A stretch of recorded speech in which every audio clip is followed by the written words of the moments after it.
समय की बात है। एक छोटे से गांव में राम नाम का एक लड़का रहता था। वह बहुत अच्छा, ईमानदार और दूसरों की मदद करने वाला था। उसकी एक ही इच्छा थी कि वह अपने जीवन में सफल बने, कुछ बड़ा करे और अपने परिवार का नाम रोशन करे। राम बहुत मेहनती था, लेकिन जितनी भी कोशिश करता उसे सफलता नहीं मिल पा रही थी। गांव के लोग उसकी ईमानदारी की तारीफ तो करते थे, लेकिन उसकी मेहनत को नजरअंदाज कर देते थे। कई बार ऐसा होता था कि लोग उसकी अच्छाई का फायदा उठाते और उसे धोखा दे जाते। धीरे धीरे राम को लगने लगा कि शायद अच्छाई की दुनिया में कोई कदर नहीं है। एक दिन राम एक बूढ़े संत से मिला, जो गांव के बाहर एक पेड़ के नीचे ध्यान में बैठे थे।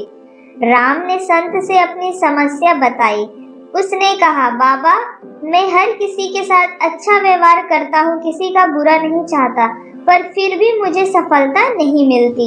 लोग मुझे कमजोर समझते हैं और मेरी अच्छाई का फायदा उठाते हैं। संत ने ध्यान से सुना और मुस्कुराते हुए कहा, बेटा, अगर तुम्हें लगता है कि लोग तुम्हारी अच्छाई का फायदा उठा रहे हैं, तो बुरे बन जाओ। राम ने हैरानी से पूछा, बाबा, आप ये क्या कह रहे हैं? बुरा बनकर सफलता कैसे पाई जा सकती है? संत ने फिर मुस्कुराते हुए कहा, बुरे बनने का मतलब ये नहीं कि तुम दूसरों को नुकसान पहुंचाओ या गलत काम करो। इसका मतलब है कि तुम अपने लिए भी खड़े हो। अपनी अच्छाई और दयालुता को लोगों से बांटते समय ये सुनिश्चित करो कि तुम्हारे साथ गलत न हो। अगर तुम्हारी अच्छाई का फायदा उठाने की कोशिश करे तो उसे मना करना सीखो। जो सही है उसके लिए डटकर खड़े रहो। राम ने संत की बातें ध्यान से सुनी और उनका मर्म समझा। उसने ठान लिया कि वह अपनी अच्छाइयों को बनाए रखते हुए अपने हक के लिए भी लड़ना सीखेगा।